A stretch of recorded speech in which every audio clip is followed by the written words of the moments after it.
नमस्कार। जीवन उत्साह न्यूज पर आप सभी दर्शकों का बहुत बहुत स्वागत है। आज जिस मुद्दे पर मैं बात कर रहा हूं, मुझे लगता है हर उस व्यक्ति के लिए बहुत जरूरी है जो व्यक्ति सरकार से सुविधाओं के होने के बावजूद भी उनसे वंचित रह जाता है। वैसे तो टाइटल पे आपने पढ़ ही लिया है कि मैं किस तरह की बात करने जा रहा हूं, पर फिर भी मैं आपकी जागरूकता के लिए इस विषय पर थोड़ा सा प्रकाश डालता हूं। सन 2018 में प्रधानमंत्री आवास योजना के तहत एक सर्वे हुआ जिसमें के हर उस व्यक्ति को जिसके पास अपना घर नहीं है या फिर ऐसा घर है जो टूटने की कगार पे है, पुराना हो चुका है या ऐसी परिस्थिति में है कि वो जिंदगी के लिए एक बेहतर साधन नहीं माना जा सकता है, उन सभी के लिए एक सर्वे कराया। उस सर्वे के अनुसार हर उस व्यक्ति को एक घर मुहैया कराने की प्रधानमंत्री आवास योजना के तहत एक मुहिम छेड़ी और इसमें जो सर्वे हुआ तो उस समय सर्वे को बहुत तेजी से किया गया कि बहुत जल्दी ही ये मकान दे दिए जाएंगे, किंतु किसी कारणवश वह सर्वे होने के बावजूद भी लोगों को वह मकान प्रॉपर नहीं मिल पाए और समय पे नहीं मिल पाए। अब इसके क्या रीजन रहे वो मुझे पता नहीं, लेकिन ऐसा सुनने में आया कि वो मकान नहीं मिल पाए। और पिछले वर्ष 2023 में बहुत बड़ी त्रासदी हिमाचल प्रदेश में आई और बारिशों के कारण बहुत सारा नुकसान जो है वो हिमाचल प्रदेश में हुआ। ऐसे में फिर सरकार के सामने ये सवाल आया कि लोगों के घर टूट गए हैं और लोगों को अब घरों की आवश्यकता है। तो प्रधानमंत्री आवास योजना के तहत जो सर्वे किए गए थे उन सर्वे को भी शामिल किया गया और साथ में हर उस व्यक्ति का जिस व्यक्ति का मकान खराब हो गया, बह गया, टूट गया, उसके लिए प्रधानमंत्री आवास योजना के तहत राहत पहुंचाने के लिए बात की गई।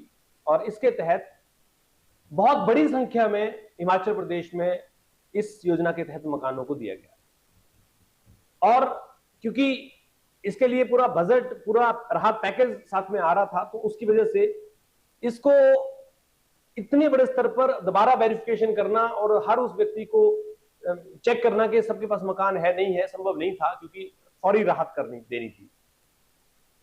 ऐसे में सरकार ने एडमिनिस्ट्रेशन को, ब्लॉक्स को, पंचायती राज विभाग को, सबको ये निर्देश दिए कि तुरंत जो व्यक्ति आपको दिखता है कहीं भी, जो एप्लीकेशन देता है कि मेरे मकान की समस्या है, उसका भेज दिया जाए और उसको जो है वो राहत पैकेज मिल जाएगा।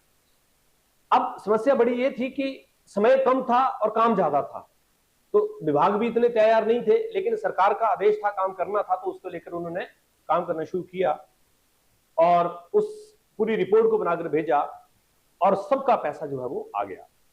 लेकिन यहां पर जब पैसा आया तो अब यहां से जो गड़बड़ झाला है वो शुरू हो गया और जो लोग वाकई ही उसके हकदार थे, क्योंकि 2018 के सर्वे को भी इसमें शामिल कर लिया गया था, जो लोग शामिल थे उन लोगों को सबको मकान तो आ गए, लेकिन उनमें से बहुत सारे लोगों ने अपने मकान बना भी लिए हुए थे। और नियम के अनुसार अगर आपने अपना मकान बना लिया हुआ था तो आपको वो राशि किसी भी रूप से नहीं मिलनी चाहिए थी, आप उसके हकदार नहीं थे। लेकिन अब यहां पर एक 60 गांठ से उनको वो पैसा दे दिया गया और उन लोगों ने उस पैसे को अपने घर के दूसरी मंजिल को बनाने का इस्तेमाल कर दिया गया। और इस वजह से जो पात्र लोग थे, जिनको ये पैसा मिलना चाहिए था, या और जो लोग जो रह गए थे, उन सभी लोगों का हक छिन गया और उनको पैसा नहीं मिला।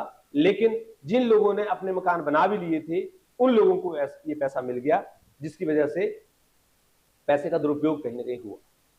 अब इस पे मैं आपको आगे की चीजें बताता चलूंगा। आने वाले टाइम में मैं पूरी एक सीरीज शुरू करूंगा जिसमें जिन लोगों ने मकान बनाए हैं और जिनके पहले मकान बन गए थे उनको पैसा मिला है, उस पे हम लेकर चलेंगे और आएंगे जल्दी आपके साथ में, क्योंकि ये बहुत बड़ा तंत्र है, वहां तक पहुंचने के लिए समय लगेगा। लेकिन मैं आपको हिंट दे देता हूं कि पैसे का दुरुपयोग हुआ है और इसमें एक सबसे बड़ी समस्या यह थी कि जब सरकार के पास, प्रशासन के पास कोई चारा नहीं था, तो उन्होंने जिस आदमी को बेनिफिशियरी था उसी से एक एफिडेविट ले लिया कि वो अपना एफिडेविट देके खुद ही फंस गया। उसने खुद लिख के दे दिया कि मैंने, अगर कोई भी समस्या इसके अंदर होगी, कोई भी अगर मैंने गड़बड़ की होगी तो उसका जिम्मेवार मैं स्वयं रहूंगा। तो पैसे को इस तरह से दुरुपयोग किया गया और लोगों को जो वाकई हकदार थे उनका पैसा नहीं मिला। अब कई बार कोई गरीब हुआ, उसका आपदा में मकान नहीं गिरा, लेकिन कच्चा मकान था बिल्कुल, तो उसको भी बोला गया था, लेकिन 2018 के सर्वे में वो नहीं डाला गया था। तो जीवन उत्साह न्यूज इस मुद्दे को बड़ी प्रमुखता से कोशिश करेगा उठाने की। हर गांव हर घर तक पहुंचना तो मुश्किल है, लेकिन जितना जितना भी मेरे सामने होएगा मैं आपके बीच में लाऊंगा। और एक बड़ा जो कहीं ना कहीं करप्शन मैं बोल सकता हूं हुआ है, उसको आपके सामने लाने का प्रयास करेंगे। तो अगर आपके आसपास में भी कोई ऐसे लोग हैं जिनको ये मकान आपको लगता है कि नहीं मिलना चाहिए था और उनको मिला, तो कृपया मेरे नंबर स्क्रीन पे दे रहा हूं मैं, उस पर मुझे आप सूचना दीजिए। मेरा नंबर है 8626945177। मेरा नाम है रमेश शर्मा, और हम और आप मिलकर ये जो झोल-झाल करने वाले लोग हैं, इनको सीधे रास्ते पे लाने के लिए काम करेंगे। क्योंकि जनता का पैसा है, जनता के काम लगता है, लेकिन सही आदमी के लिए लगे तो बहुत अच्छी बात है, लेकिन गलत आदमी को लगता है तो दुख होता है।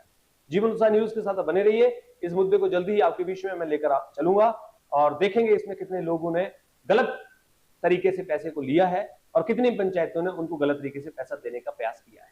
बने रहिए हमारे साथ में। Thank you very much.